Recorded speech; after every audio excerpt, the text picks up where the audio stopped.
¿Listo? Bueno, eh, ¿ahora sí me escuchan? Sí, señora. Bueno. Señora. Bueno, el tema que vamos a compartir hoy es estreptococos. Y no estoy viendo la pantalla, yo la estaba viendo, pero ya no. Voy a ver si yo lo puedo abrir acá. Listo. Voy a dejar que acaben de ingresar y empezamos, ¿sí? Bueno, yo les estaba diciendo que son, digamos, son cocos gram positivos, que parte de ellos son microbiota nuestra, que son capaces de producir enfermedades que van desde el sitio donde se encuentran hasta infecciones que pueden ser graves y complicadas, de manera que son microorganismos que son con cierto potencial de virulencia que puede incluso producciones graves que pueden producir la muerte del paciente. Igual pueden pasar, digamos, la barrera hematoencefálica o alcanzar por algunos sitios anatómicos a nivel de vasos y de huesos propios de la nariz, a nivel de los senos paranasales, a nivel de las estructuras óseas que permiten pasos, alcanzar el sistema nervioso central. Bioquímicamente, habíamos hablado nosotros que se puede diferenciar, si quieren, paz. Eh, Se pueden diferenciar, siguiente. ¿Ya la ves? Sí, señor, ya la veo. Ya veo la presentación. Y ahí, ya si quiere, es. Entonces, yo les había dicho que eran cocos gram positivos, que son catalasa negativos, que algunos de ellos pueden ser anaerobios facultativos, que tienen ácidos lipoteicoicos que les sirve para adherirse. Y sí, señor, gracias. Y que la proteína, tienen proteínas de pared que son las que están encargadas de la virulencia, de desencadenar la respuesta inmune, de adherirse a esos sitios específicos propios en nuestras células en las cuales pueden anclarse y empezar a hacer patogénesis, sin olvidar que son parte de nuestra microbiota, es decir, desde ese sitio donde están en simbiosis pueden desplazarse y ya vimos que por vía hematógena, que por espacios que puedan encontrar en nuestra estructura y empezar a parasitar y producir enfermedad, porque ya vamos a ver que tienen una gran capacidad bioquímica para producir enfermedad. Si uno puede colorear la muestra, en algunas ocasiones pues puede encontrar como esa imagen que ven ustedes ahí, que son cadenas de cocos gram positivos, pero no siempre que uno los colorea logra verlos así, pero el nombre obedece precisamente a esa forma en que crece. Siguiente. La proteína M, que es, digamos, la que es capaz de producir la virulencia, es parte, está anclada desde la membrana, es parte de la pared, es una estructura que le facilita la virulencia. Existen más de 100 serotipos de proteína M, que son las que estimulan la reacción cruzada inmunitaria en la fiebre reumática, porque más adelante vamos a ver que una de las enfermedades que puedan quedar después de una infección estreptocóxica o por infecciones estreptocóxicas a repetición puede ser la fiebre reumática, que el blanco de esos complejos de antígeno, anticuerpos al sarcolema y a nivel de corazón, y entonces eso produce pues esa deficiencia que puede anteriormente, antes de las terapias de antibióticos, pues terminaba produciendo la muerte del paciente. Siguiente. Los estreptococos pues son, digamos, parte de nuestra microbiota. Ya hablamos de la primera división bioquímica de expresión de fenotipo, que es que son catalasa negativos. Pues eso de este género. Ahora, dentro de las especies de estreptococos, los podemos clasificar por la hemólisis o el tipo de hemólisis que producen. Entonces eso nos deja frente al escenario de los que son alfa hemolíticos, beta hemolíticos y los que definitivamente quedan dentro del grupo de los gamma hemolíticos. ¿Cuándo hablamos nosotros de gamma hemólisis? Cuando producen una destrucción completa de los glóbulos rojos. La hemolicina es capaz de hacer una hemólisis completa de los glóbulos rojos. Cuando hablamos de hemólisis alfa, es cuando la hemolicina lo que hace es una hemólisis parcial de los glóbulos rojos, y ya definitivamente pues los que están dentro del grupo de los gamma hemolíticos son esos que no producen hemolicinas, donde se pueden observar y analizar el tipo de hemolicinas en los medios de cultivo que tienen agar sangre. Entonces uno siembra la muestra y después la observa, y dependiendo del halo que haya alrededor de la colonia, entonces uno evalúa. Dentro de esos, lo que es los beta hemolíticos, que eso es lo que se consideran como verdaderos productores de hemólisis. Se hace destrucción completa de glóbulos rojos, se observa la zona clara que rodea la colonia. A este grupo pertenecen, pues entre otros, que son así, los de mayor potencial de patogenicidad y de virulencia, que es el Streptococcus pyogenes, o es el grupo A de la clasificación de Landsfield, y ya la vamos a ver. A ustedes les pueden informar que el agente causal del proceso infeccioso es un estreptococo beta hemolítico del grupo A, y ustedes van a estar siempre presentes en sus conocimientos que el estreptococo beta hemolítico del grupo A es el estreptococo piógenes. El estreptococo piógenes se da la mano en potencial de virulencia con el estafilococo aureus. Son con una gran capacidad de virulencia, de producir daño, lesión e incluso la muerte del paciente. Ahí también está la Galactiae o un estreptococo beta hemolítico del grupo B, y del grupo C. Y cómo se clasifican dentro de esto, ya vamos a ver. Hay otros que son, recordemos que pueden estar en la faringe, en la vagina, en la piel, y están el estreptococo X, su especie X, su especie Zoepidemicus Dysgalactiae, y su especie Aquisimiles, y las Dysgalactiae, su especie Dysgalactiae. O sea que es amplio. Siguiente. Es amplia la cantidad de microorganismos que podemos encontrar. Dentro de los alfa hemolíticos, que son los que producen una hemólisis parcial, en esa imagen lo que vemos es una hemólisis completa. Si ustedes observan, ese puntico circular es una colonia de estreptococo, y en torno a la colonia se observa un halo amarillo, porque por encima de eso hay un halito rojo, ¿cierto? En el halo amarillo ya hubo destrucción completa de los glóbulos rojos, porque la hemolicina que produce pues lo puede destruir.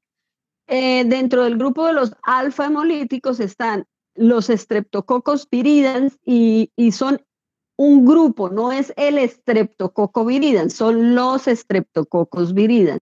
Y está el Streptococcus pneumoniae, que es el que produce la neumonía.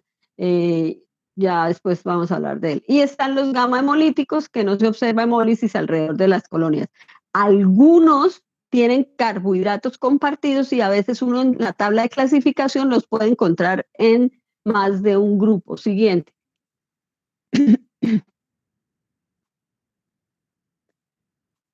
Aquí la tabla de la clasificación. Esa clasificación es la clasificación de Landsfield. Landsfield fue una señora que encontró el carbohidrato de pared que se encuentra en los beta hemolíticos, que permite hacer la clasificación de Landsfield.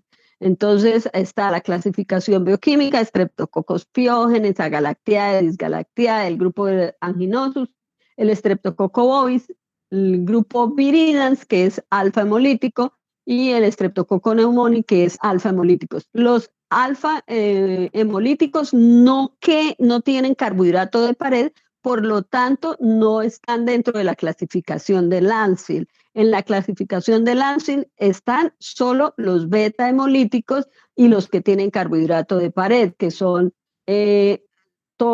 pues desde el Piógenes hasta bovis, ¿ok?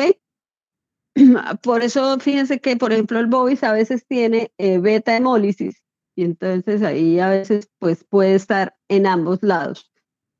Siguiente. ¿Por qué pueden clasificarse? Porque tienen antígenos específicos en la pared celular, que son esos carbohidratos que ven ahí. el estreptococo beta hemolítico del grupo A tiene rhamnosa N-acetilglucosamina, el del grupo B tiene rhamnosa glucosamina, el del C tiene rhamnosa N-acetilgalactosamina, ácido glicerolteicoico el del serogrupo D y rhamnosa galactosamina el del grupo B. Eso se puede separar de la pared, hay un antisuero y se produce aglutinación, y eso fue lo que permitió a esta señora Lansfield hacer esta clasificación. Siguiente. Y están los enterococos, que como les estaba diciendo anteriormente, antes de que se cayera la llamada, estos, la ciencia consideró que tenían tanta importancia clínica que había que como mirarlos como separadamente. Ellos son estreptococos, metabólicamente pueden tolerar el ambiente entérico, de manera que ese es su hábitat. Pueden ellos entonces presentar alfa, beta o gamma hemólisis, es una característica que ellos tienen. ¿Por qué son? Porque son varios. Importantes los enterococos para nosotros en el estudio, porque tienen un gran potencial de virulencia, pero se ha encontrado la capacidad que tienen de resistir a los fármacos. Generalmente se pueden adquirir intrahospitalariamente y es muy difícil hacer tratamiento contra los enterococos. Están Faecalis, Faecium y Durans, asociados a infecciones de heridas, abscesos intraabdominales. También pueden en algunas encontrarse en el tracto respiratorio superior, gastrointestinal y genitourinario, y pueden entonces parasitar a pacientes que estén hospitalizados. Siguiente. Ya hablamos nosotros de el potencial de hemólisis. Entonces, en un orden de ideas, volvamos a retomar. Son cocos gram positivos, catalasa positivo, perdón, negativo, que se pueden dividir según su hemólisis en distintos grupos dentro del mismo género, ¿cierto? Entonces, fíjense cómo bioquímicamente se utiliza su potencial bioquímico para nosotros poderlos identificar.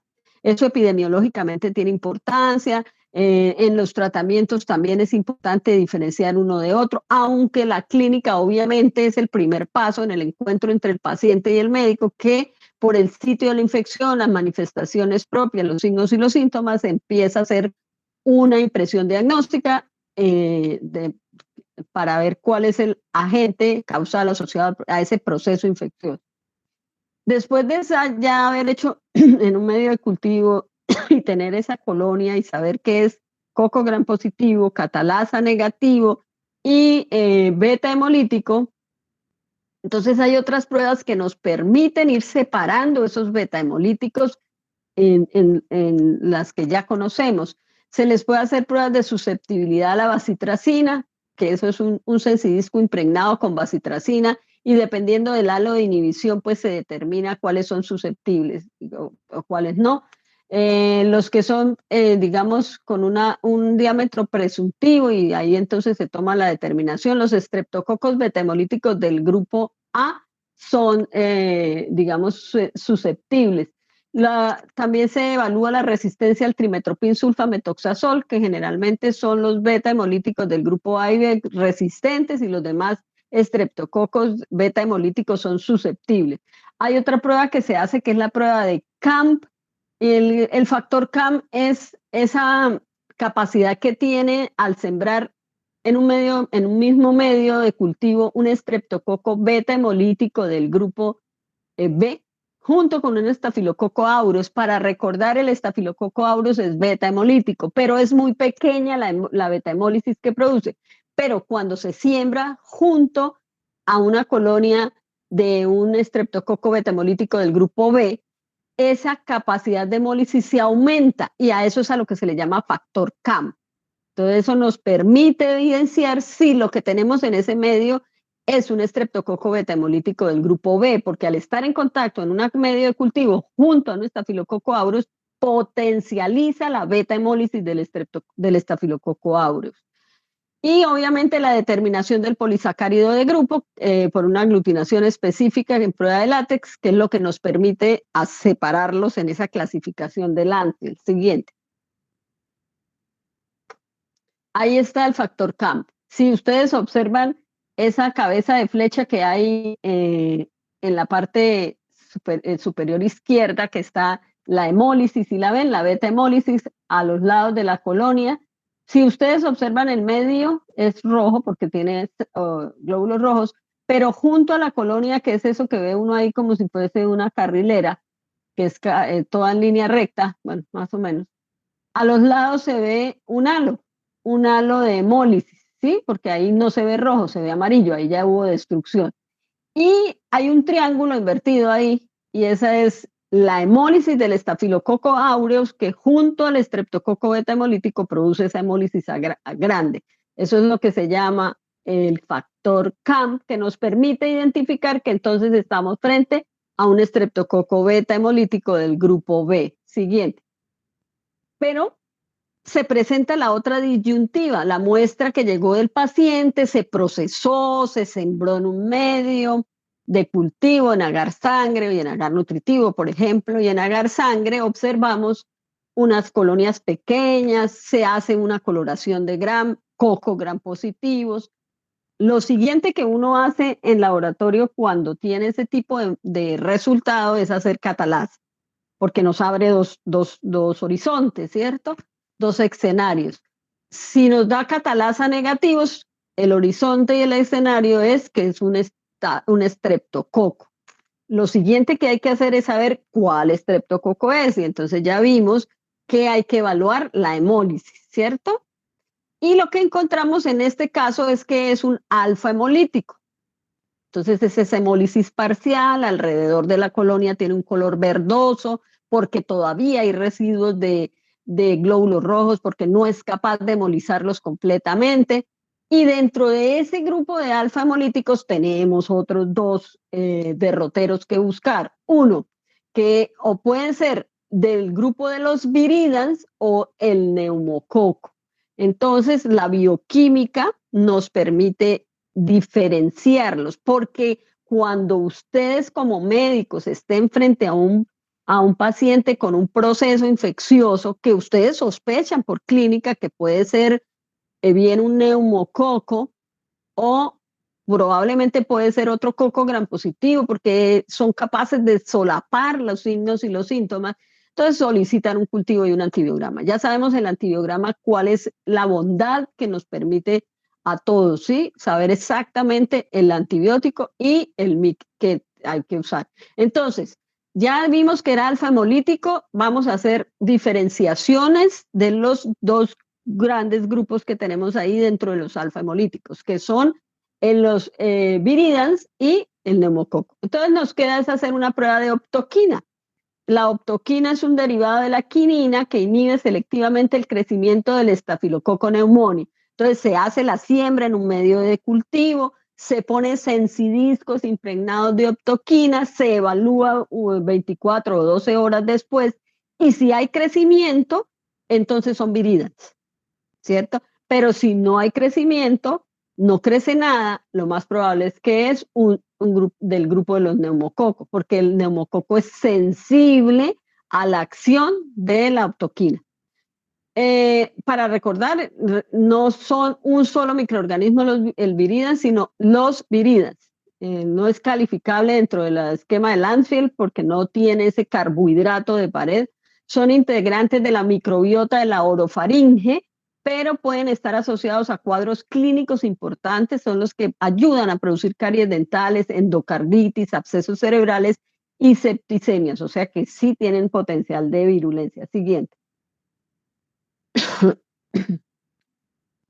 Pero si no crece, entonces dijimos, pues estamos frente al neumococo. Probablemente pues el paciente tiene la sintomatología propia y característica de la neumonía producida por neumococo.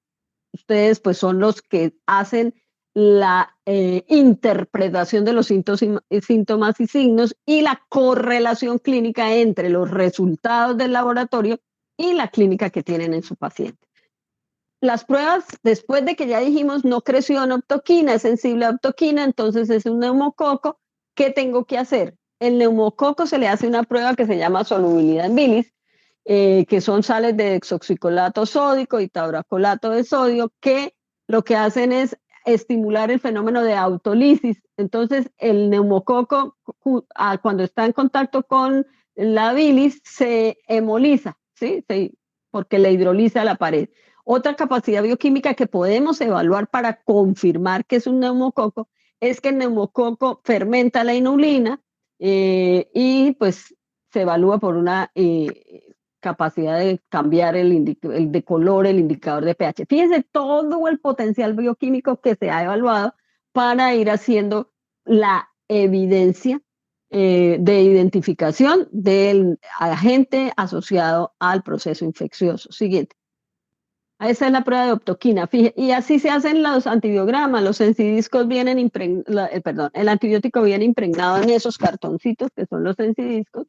Uno los pone sobre el medio de cultivo y evalúa el halo que haya alrededor del sensidisco, que es directamente proporcional a la inhibición o la sensibilidad, mejor, es directamente proporcional al tamaño del halo. Entre más lejos crezca la colonia del sensidisco o del disco este que libera optoquina en el medio, quiere decir que lo que se sembró ahí es sensible. Ahora, si crece junto a la optoquina, pues quiere decir que es resistente, no le interesa para nada, no le afecta para nada. Siguiente.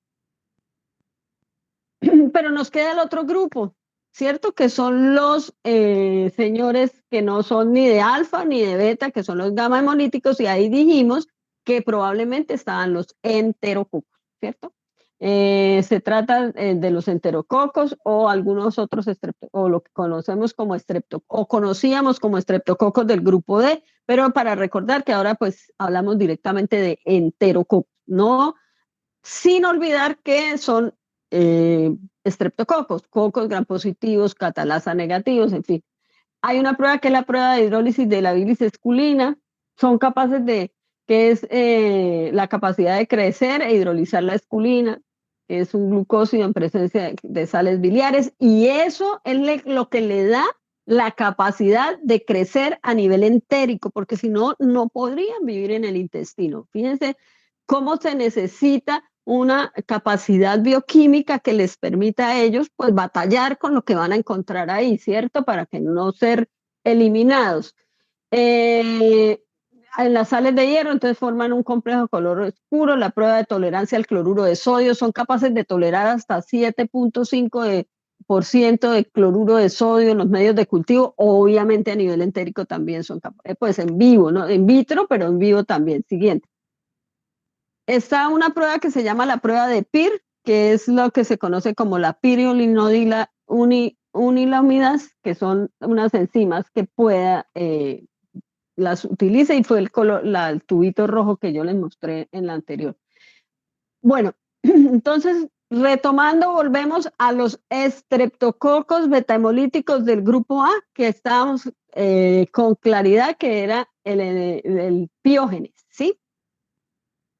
¿Por qué vamos a hablar primero de él? Porque es el de mayor potencial de virulencia. Y si uno mira esta imagen, pues estamos viendo que puede producir faringitis, puede producir impétigos, síndrome de choque tóxico por estreptococo, porque los estafilos también pueden producir síndrome de choque tóxico, celulitis, erisipelas, y pues producen ese superantígeno estreptocócico parecida a la acción al que hace el superantígeno del estafilococo. ¿Cuál es esa lesión clásica con la que uno asocia el estreptococo rápidamente? Con la faringoamigdalitis, entre otras cosas, porque ese es el sitio donde habita, ¿sí? De manera que la persona que tiene ese estreptococo que le está produciendo faringoamigdalitis, cuando tose, libera gotículas, saliva, estornudo y demás, pues nos puede hacer pues pasarnos esos estreptococos. Pero así como la lesión clásica del estafilococo era esa lesión supurativa, generalmente asociada a forúnculos, y además la lesión clásica que uno debe como identificar en primera instancia con el estrepto, que es una faringoamigdalitis. Hay faringitis que son de tipo viral, pero generalmente esta tiene sus características propias, teniendo en cuenta que son bacterias que desencadenan respuestas por polimorfonucleares y de todo. ¿Listo? Vamos a hablar del neumococo. Entonces, el neumococo en la clasificación por hemólisis es un alfa hemolítico. Ya dijimos que no tolera la aptoquina, que se hemoliza en presencia, en la hidrólisis se hidroliza por la presencia de las sustancias que no son capaces de tolerar, ¿cierto? Como la solubilidad en bilis, no tolera la bilis, mejor dicho. Entonces se hidroliza en presencia de bilis, fermenta la inulina, y pues es ese microorganismo que que habita en la faringe de las personas, porque ese es su hábitat, y por cambios en las condiciones del ambiente, porque puede lograr alcanzar la vía hematógena o porque puede, digamos, adherirse y una vez vulneradas las defensas físicas de la zona, puede extenderse. Entonces, desde la faringe puede estar asociado a neumonía. Entonces, ¿quiénes son? Son cocos gram positivos, encapsulados, morfológicamente en pares, entonces son como granitos de café pegados con cápsula, y ya aquí tenemos un generador de virulencia, la cápsula, que le permite adherirse. Son mesófilos, pues porque si no fueran mesófilos no podrían ser patógenos humanos. Generalmente son normales o es su hábitat en la vía respiratoria entre el 5 y el 40% de las personas. Pueden producir neumonía, meningitis, bronquitis, bacteremia, otitis, infección a nivel de los senos paranasales y demás. Y generalmente pueden pues, lisarse en presencia de bilis de buey o el desoxicolato sódico. Son sensibles a la aptoquina, ya vimos. Cuando se cultivan en medios con agar sangre, pues forman colonias pequeñas, redondas, se observa alfa hemólisis y pueden crecer mejor y más rápido cuando el medio de cultivo se pone entre un 5 y un 10% de CO2, porque los estreptococos, y el neumococo es un estreptococo, son anaerobios facultativos. Y cuando se le quiere quitar la cápsula, pues lo que uno hace es hacer repiques sucesivos en distintos medios de cultivo siguientes. ¿Cómo se genera la historia natural de la enfermedad por neumococo? Entonces, hoy en día no deben suceder neumonías porque está dentro del esquema de vacunación que hay en Colombia para los niños. Obviamente, entonces eso genera anticuerpos específicos contra la cápsula, porque esa es la forma, como la cepa virulenta en la que tiene cápsula, pues entonces hay que generar anticuerpos contra esa cepa, y de manera que no se generen la complicación grave. Tiene un polisacárido que produce una reacción de células B en su estructura antigénica, y tiene la cápsula que se puede evidenciar por una prueba que se llama la reacción de Coulomb, que es una reacción antígeno-anticuerpo que lo que hace es inflar el tamaño de la cápsula y uno la puede observar. La enfermedad se produce por la presencia de la cápsula que evita la fagocitosis, y generalmente es como una coinfección derivada de una primoinfección que es capaz de limitar la acción del sistema inmune, sobre todo innato, de barreras físicas, porque afecta algo, antes de eso ha afectado el epitelio y, por ejemplo, las infecciones por virus, rotavirus, adenovirus y todos esos virus que afectan el tracto respiratorio, tanto en superior como inferior. Entonces lo que van a hacer es dañar todas esas cilias y demás que tenemos nosotros. La producción de moco también está impactada, de manera que encuentran ellos un campo lístico para adherirse y empezar a multiplicarse en alvéolos, en pulmón, y pues pueden pasar, como tienen proteína M también, proteínas de pared que son las que le permiten adherirse en todas estas sustancias. Pues en fibronectina se encuentran ácido sálico, y además después han encontrado vulneradas las barreras de defensa, perfectamente pueden alcanzar alvéolos, pulmón, incluso vasos sanguíneos y extenderse. Como factores de riesgo, entonces, infecciones virales, intoxicación alcohólica, una dinámica circulatoria anormal, un paciente que esté hospitalizado, que tenga alguna, digamos, ayuda ventilatoria para, pues, que le permite respirar, la hospitalización en UCI durante mucho tiempo, la concentración de secreciones a nivel de pulmón, por ejemplo en EPOC, fibrosis quística, aunque no es muy frecuente en este tipo de pacientes, pero sí puede suceder. ¿En qué grupos etarios se presenta o se presentaba con mayor frecuencia? En los niños antes de los 5 años y en los adultos mayores. En uno, pues porque tiene todavía un sistema inmune que no está bien desarrollado, y en el adulto mayor por la inmunosenescencia, que pues va debilitando la reacción, la respuesta inmune, y además en algunos pacientes adultos mayores que pueden tener una enfermedad de base a nivel del sistema respiratorio. Les repito, hoy en día pues no debe haber ese tipo de infecciones a nivel de los niños porque están vacunados. ¿Qué van a encontrar ustedes como digamos, síntomas del proceso infeccioso? Obviamente está lo inespecífico, los marcadores de inflamación, como son la fiebre, el malestar, incluso pues si ya hay mucha complicación en el intercambio gaseoso, pues el niño va a tener, o el paciente, mejor, astenia, adinamia, todo esto. Viene ya pues un cuadro hemático con leucocitosis, ¿sí? Con una desviación hacia la izquierda porque hay aumento de polimorfonucleares. Y empieza a haber una exudación de líquido fibrinoso, y eso ya no es inespecífico, sino es lo propio de la acción del microorganismo sobre el órgano que está parasitando. En alvéolos hay consolidación de pulmón por infiltrado de eritrocitos y de leucocitos, y desde ahí pueden alcanzar el torrente sanguíneo. Digamos que la inmunidad aquí es de tipo celular, porque en primera instancia lo que hay es fagocitosis, y aquí si alcanzan la vía hematógena pueden pasar la barrera hematoencefálica, pero también pueden extenderse a senos paranasales y demás.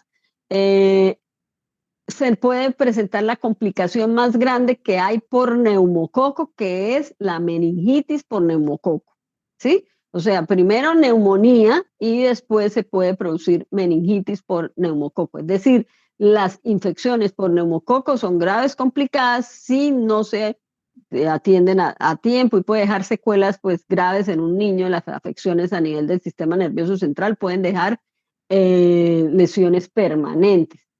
El paciente pues obviamente tiene lo inespecífico, pero también tiene lo propio del daño que está produciendo, con fiebre, con escalofríos, con dolor pleural agudo, y empieza a producirse secreción. Es un esputo sanguinolento o herrumbroso, y ese esputo nos sirve como muestra para colorearlo, para buscar al neumococo dentro de la muestra, para pues hacer cultivos y demás. Como complicaciones, pues meningitis, endocarditis, artritis séptica, y eso pues puede complicarle mucho la vida al paciente, puede producir la muerte del paciente. Para el diagnóstico, entonces, grandes esputo, pruebas de Quellum, cultivos en agar sangre y CO2, y las pruebas moleculares, ¿sí? Que son, digamos, las que son sensibles. Hay un panel de FilmArray de BioFIR, detecta también 8 bacterias, porque esos paneles de diagnóstico de PCR no vienen para un solo microorganismo, sino por sitios anatómicos. Entonces, las bacterias, los microorganismos que con mayor frecuencia están asociados a infecciones del tracto respiratorio superior, o a otro panel para las de tracto respiratorio inferior, y así. Entonces, además de los ADN de esas bacterias, este panel de FilmArray permite identificar 7 genes de resistencia a los antimicrobianos. Y estas son pruebas que ya saben ustedes que en 6 horas está dando el resultado sensible, específico y demás, pero lo importante es la clínica. la clínica que ustedes deben identificar cuando examinan el paciente, porque el que hace diagnósticos es el médico de acuerdo a lo que encuentra en el paciente. Esto es la parte de apoyo para clínico, es eso, apoyo para clínico, no más, que les permite pues sustentar su impresión diagnóstica o empezar a pensar en otra cosa. Entonces, produce daño de los alvéolos, puede alcanzar el pulmón, hay leucocitos y empieza a haber pues afección del tejido y además entonces produce inflamación, produce presencia de polimorfonucleares, es una neumonía digamos exudativa, entonces hay una gran cantidad de esputo y ahí hay que hacer un diagnóstico diferencial, como se hace coloración de Gram.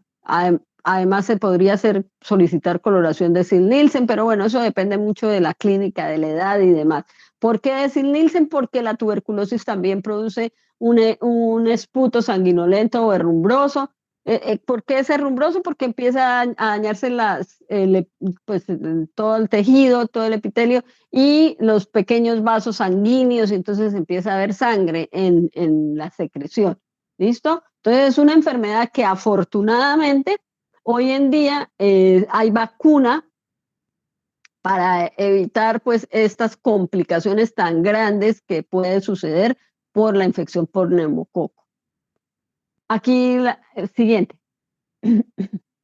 Esta es la prueba de Coelum. Fíjense cómo se observa la cápsula, es ese espaciecito alrededor de los cocos, que es como si tuviera un campo de fuerza alrededor y evidentemente pues es un campo de fuerza, vulnera las defensas y demás. Esa es una de las pruebas que se le hace a el neumococo. Siguiente, pero hoy en día pues estamos con las pruebas moleculares. Streptococo piógenes. Entonces, el Streptococo piógenes tiene los carbohidratos que vimos al principio en la pared, que nos permite clasificarlo como el de tipo A en la clasificación de Lanfe. Entonces, beta hemolítico, anaerobio facultativo, tienen cápsula de ácido hialurónico, son susceptibles a la bacitracina y tienen como hábitat natural la orofaringe y el árbol respiratorio nuestro. ¿Cómo nos podemos infectar? Pues por gotas de saliva causantes de faringoamigdalitis o a veces faringitis o amigdalitis. Tiene la proteína M, que la presencia de proteína M es indicativo de patogenicidad. El microorganismo no produce como una exotoxina la proteína M, no. La produce para tenerla, pues la tiene en su estructura. El problema es cuando la bacteria se lisa, porque recuerden que las bacterias tienen su ciclo de vida, tienen autolisis, entonces queda libre la proteína M y es la que pues se puede adherir, puede afectar alvéolos o puede afectar tejidos, dependiendo de donde esté. O sea, esa es la que le da, digamos, este tipo de virulencia. Este señor es el de mayor potencial de virulencia, bueno, dentro del grupo de los beta-hemolíticos es el de mayor potencial de virulencia, porque pues el neumococo tiene su capacidad bastante importante de afectar a los pacientes. Evita la fagocitosis, tiene una sustancia T y una nucleoproteína. Siguiente. Produce entonces toxinas y enzimas. Produce una streptocinasa que es capaz de convertir el plasminógeno en plasmina, de manera que puede disolver coágulos intravasculares. Esta sustancia la hemos utilizado los seres humanos para nuestro beneficio. Se deriva, se saca, porque hay personas que sufren eventos, pues digamos, por formación de coágulos que quedan en sitios que no son operables ni drenables, y con esta sustancia pueden disolver esos coágulos. Está la streptodornasa, que es la que licúa exudados como pus y tejido necrosado, y a veces pues la pus ayuda como a tener controlado el microorganismo ahí, y él es capaz de licuarlo y de liberarse y alcanzar otros planos, pues más pues extenderse, mejor dicho. Está la hialuronidasa, que es el que produce daño del tejido conjuntivo, que permite la propagación del microorganismo. Y fíjense cómo actúan en consonancia. La una licúa los exudados y la otra le permite el daño al tejido conjuntivo, y la bacteria, pues, por eso se pueden extender y por eso las lesiones son en el sitio, en el sitio de entrada, en el sitio donde empieza, pero también se hacen por extensión. Están las exotoxinas pirógenas por un fago lisogénico asociadas al síndrome de choque tóxico estreptocóxico y la fiebre escarlatina.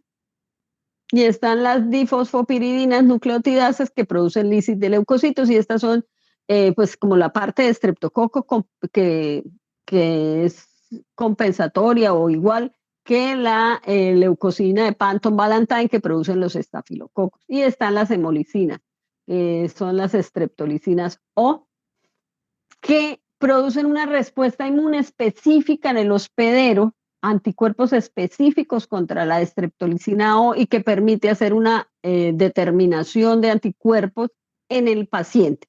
Y por eso se piden ASOs, que son antiestreptolicinas O, para evaluar cómo está ese paciente en relación a la presencia de estreptococos. Casi siempre cuando se sospecha que el paciente tiene fiebres a repetición, faringitis a repetición, dolores articulares, entonces lo que se hace es un título de antiestreptolicinas o ASOs para determinar si tiene un título alto de antiestreptolicinas, en pruebas de aglutinación que encuentran los anticuerpos contra las estreptolicinas, y eso permite ver en qué estado de salud está el paciente en relación a un proceso infeccioso con estreptococo. Y además, una vez que se instaura un tratamiento de antibióticos, pues pasado el tiempo en que se puede evaluar la adherencia al tratamiento y la remisión del paciente, se vuelven a hacer, y ese título de anticuerpos debe disminuir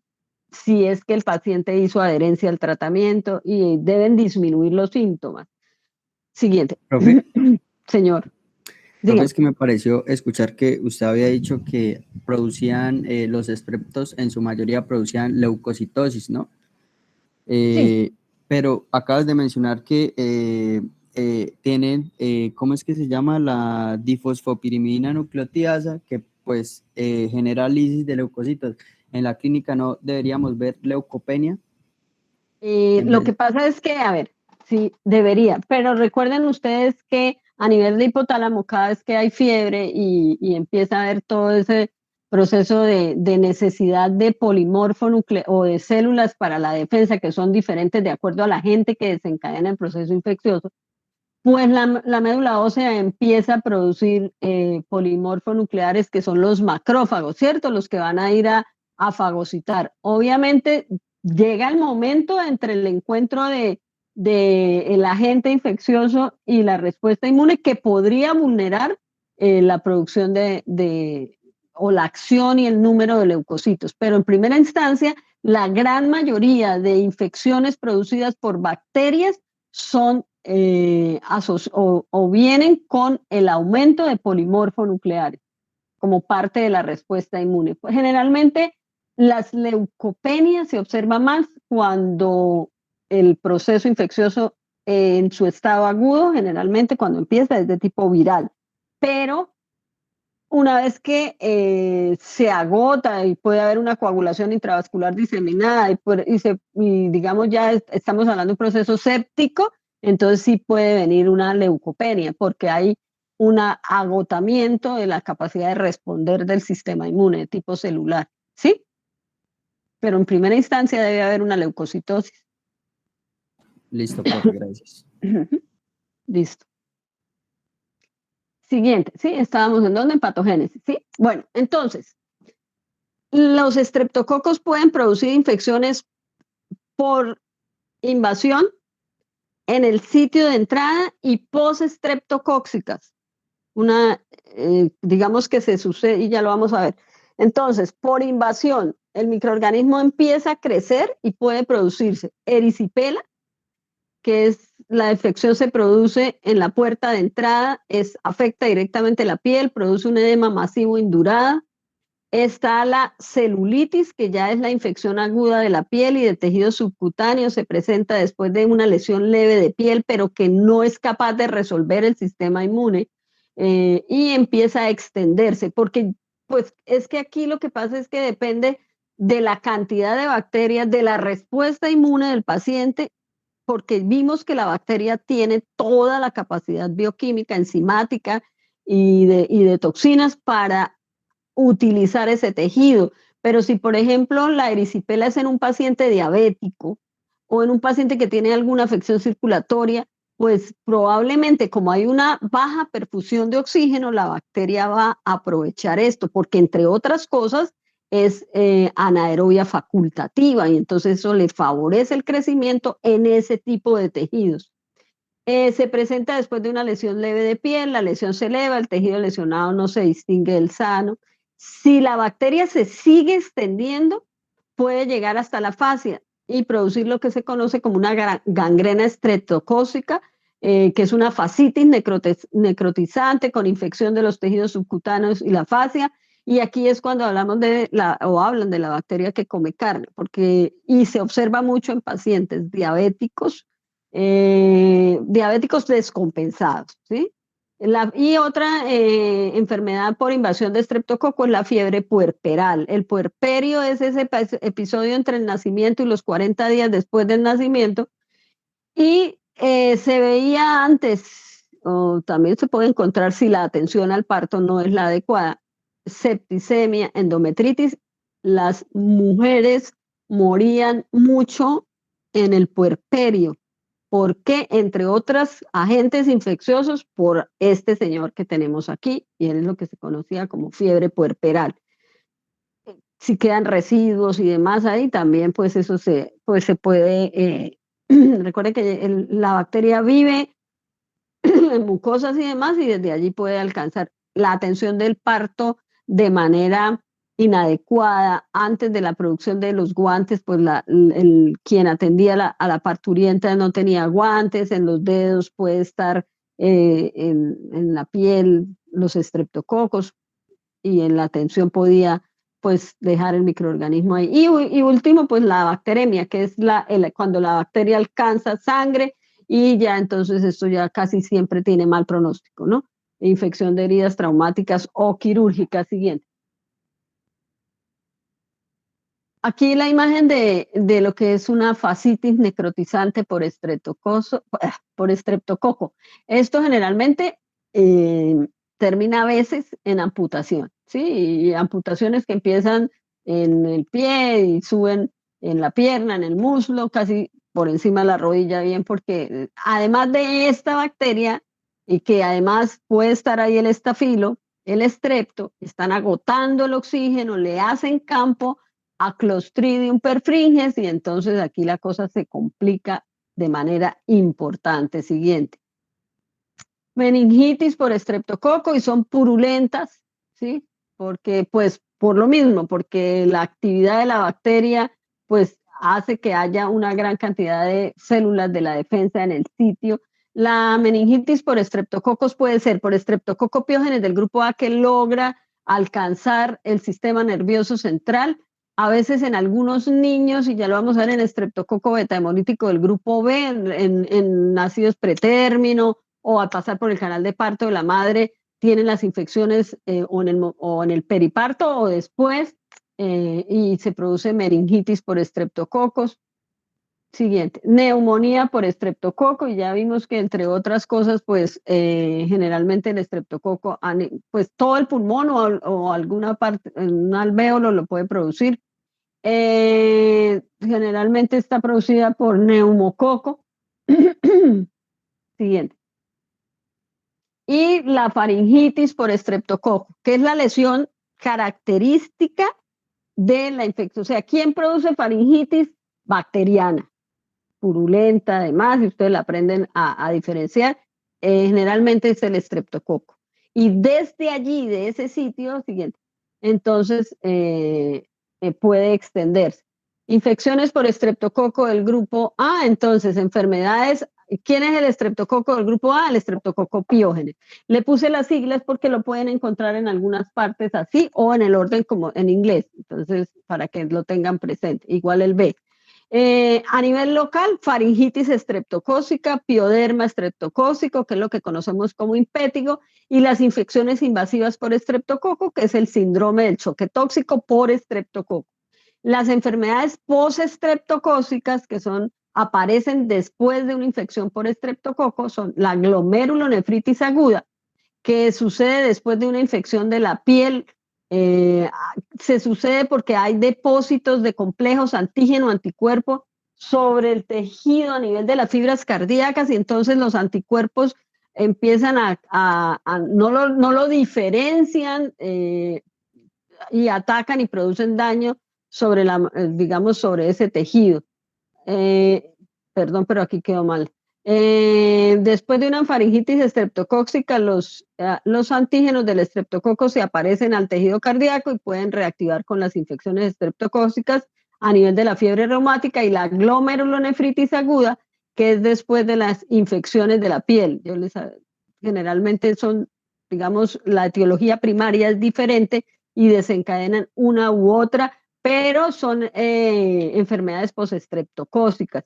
¿Cómo se determina? Pues porque hubo alguna infección antes de, generalmente faringitis y demás, a repetición. Son pacientes que tienen de golpe una cepa resistente, han tenido un tratamiento inadecuado en tiempo y demás, y empiezan a presentar pues dolores articulares y termina afectándose el corazón y producía la muerte de las personas. Hoy en día pues generalmente se atiende rápidamente ese tipo de infecciones para evitar estas complicaciones. Entonces, esas serían como las infecciones por estreptococo del grupo A. Para el diagnóstico, frotis y cultivo en agar sangre, otros se cultivan con un 10% de CO2, pruebas para la detección del antígeno del frotis de faringe, pruebas serológicas. Generalmente la inmunidad es en un principio de tipo celular, y la inmunidad del tipo inmunoglobulina M en un principio, y se encuentra después inmunoglobulina G, que siguiente. Entonces, para el diagnóstico, frotis, cultivo en agar sangre, pruebas para detección del antígeno de frotis de faringe, pruebas serológicas, inmunidad de tipo humoral y de tipo celular, que son las que intentan pues detener el avance del microorganismo. Obviamente, digamos que la idoneidad de la piel, circunstancias como algunas, por ejemplo, el paciente que está mucho tiempo de cúbito, puede tener heridas que puedan facilitar la extensión de los estreptococos. A veces aparecen esas celulitis y las personas no le prestan mucha atención, pero las erisipelas y la celulitis, y terminan extendiéndose y produciéndose pues las lesiones más graves como las que hemos visto acá. Siguiente. Bueno, hay otros estreptococos, siguiente, como son el estreptococo agalactiae, que dijimos que era estreptococo del grupo B de los beta hemolíticos, ¿sí? Que forman parte de la microbiota normal de la vagina de la gran mayoría de mujeres que tienen, digamos, actividad sexual. ¿Cuál es la complicación con este microorganismo? Porque si al hacerle, digamos, el frotis de flujo vaginal en el control del embarazo, a veces se le da tratamiento a la mujer, pero a veces no se logra eliminar todos los estreptococos agalactiae, trae como factor, es un factor de riesgo para el recién nacido, porque puede infectarse al pasar por el canal de parto y puede producir sepsis fulminante, meningitis y un síndrome respiratorio. Entonces, por eso es tan importante el control del embarazo, para evitar este tipo de complicaciones en el producto del embarazo, en el neonato, porque el neonato puede infectarse con este microorganismo al pasar al momento del parto. Siguiente. Bueno, están los estreptococos del grupo C y G de la clasificación de Lansen, que generalmente son habitantes de la nasofaringe, pero pueden producir faringitis, sinusitis y bacteremia.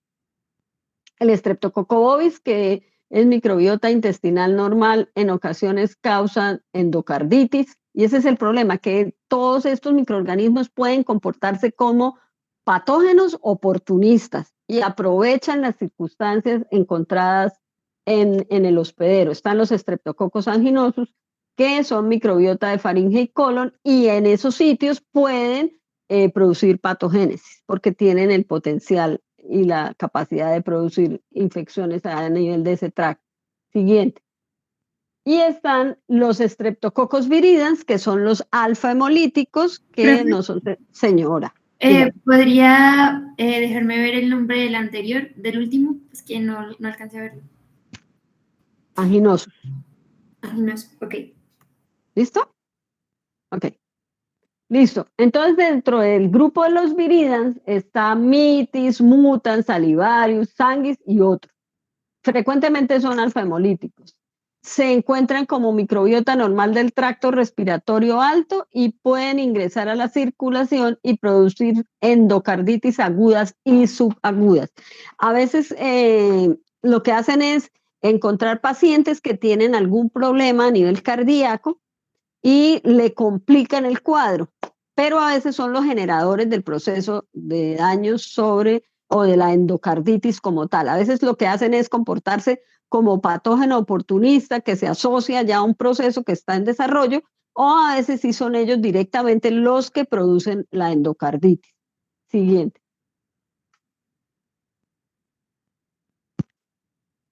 Bueno, los enterococos. Todos estos señores ahora pues se volvieron de relevancia porque ellos son parte de la microbiota intestinal normal. Normalmente no son hemolíticos, o sea, generalmente pueden ser alfa hemolíticos o beta, pero la gran mayoría de ellos son gamma hemolíticos. Son positivos para PIR, crecen en presencia de bilis esculina, en cloruro de sodio. La gran mayoría de ellos son resistentes a la penicilina. El que con mayor frecuencia se aísla y está asociado a las infecciones enterocócicas, digamos, en pacientes hospitalizados, son el Enterococcus faecalis. Este señor, pues, tiene la capacidad de producir complicaciones respiratorias, meningitis, bacteremias, tanto en neonatos como en adultos. Y puede desencadenar una endocarditis.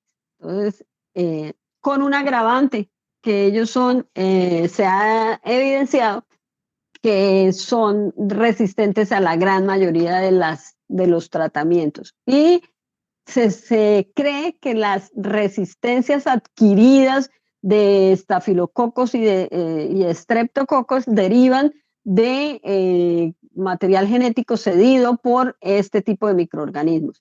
Este tipo de microorganismos pues cambia rápidamente en su relación con la sensibilidad a algunos antibióticos porque están a nivel entérico, y nosotros pues todo lo que consumimos que tenga residuos de antibióticos y demás, pues puede llegar hasta este tipo de microorganismos y producir, pues, derivar en todo ese tipo de resistencias que se están viendo. Y estos generalmente, el problema es que es muy difícil o no son frecuentes, mejor, las infecciones por enterococos adquiridas en comunidad. Son más frecuentes las infecciones adquiridas intrahospitalariamente, asociadas generalmente de persona a persona. Entonces podría ser el mismo personal que atiende intrahospitalariamente, las personas que van a visita, porque se transmite de persona a persona. Y pues las complicaciones siempre son grandes, por ejemplo, pues meningitis, bacteremias, y en neonatos. En los adultos pueden producir endocarditis y pueden producir infecciones a nivel del aparato urinario, en heridas que, por ejemplo, en el conducto biliar, en cirugías después de, pues, atención, vesículas y demás, o cuando el paciente no lo atienden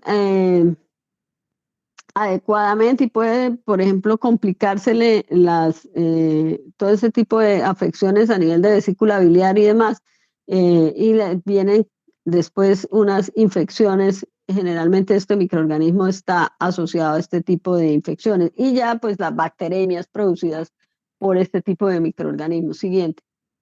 El problema con ellos es que son resistentes a cefalosporinas, a penicilinas, a monobactámicos. generalmente lo que se usa son, pues, el cultivo para demostrar cuál es el agente, que es, pues, el antibiótico al cual es sensible, o que debe ser un antibiótico activo contra la pared y una combinación con un aminoglucósido que puede ser streptomicina o gentamicina. Tienen una resistencia fenotípica a la vancomicina, o sea, no es transmitida por plásmidos ni por fagos, sino que es cromosómica directamente, y resistencia a trimetoprim sulfametoxazol, es decir, que digamos que hay que utilizar más de un antibiótico para poder eliminar este tipo de microorganismos. Siguiente. Listo. ¿Tienen alguna pregunta?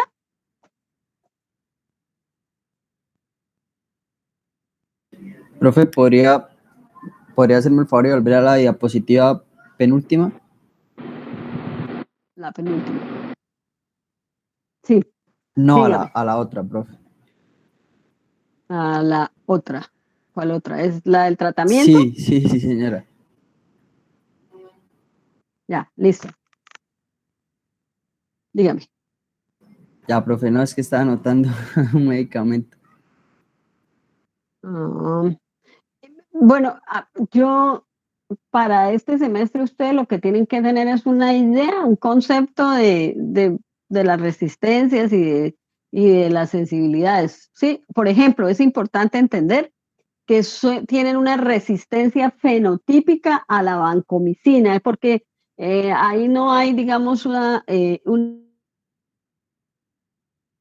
intergenoma, vienen resistentes a vancomicina, producen daño, digamos, no tienen sitio para unión o alguna cosa de eso. Porque el semestre entrante con absoluta seguridad ya ustedes tendrán que preocuparse específicamente de los tratamientos, pero pues sí, son resistentes. ¿Por qué es importante esta diapositiva? Porque si ustedes lo miran, tienen una gran resistencia a casi todos los tratamientos. Sí, porque mire, cefalosporinas, penicilinas, monobactámicos. Es decir, si usted mira la primera parte, son resistentes a todos los betalactámicos, ¿cierto? Y es resistente a la vancomicina. Y generalmente lo que se debe usar es un antibiótico que afecte la pared.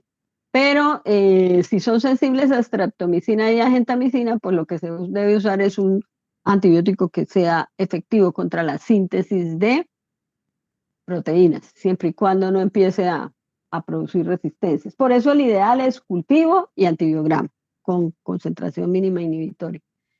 Bueno, chicos, aquí está un grupo bacteriano que pues está asociado a procesos infecciosos graves, complicados, y como ya nos dimos cuenta, pues tiene la capacidad de, primero, que son parte de nuestra Profe, microbiota, señor. ¿la Dígame. resistencia a los betalactámicos sí es mediada por fagos No, o plasmidos? ¿A quién? Es que tengo entendido que la única que es fenotípica es la vancomicina. Vancomicina, Entonces, las otras son adquiridas, sí. por eso, entonces las otras sí se pueden ser adquiridas por Por fagos, fagos o sí. fagos o por plásmidos. Listo, ¿Okay? gracias.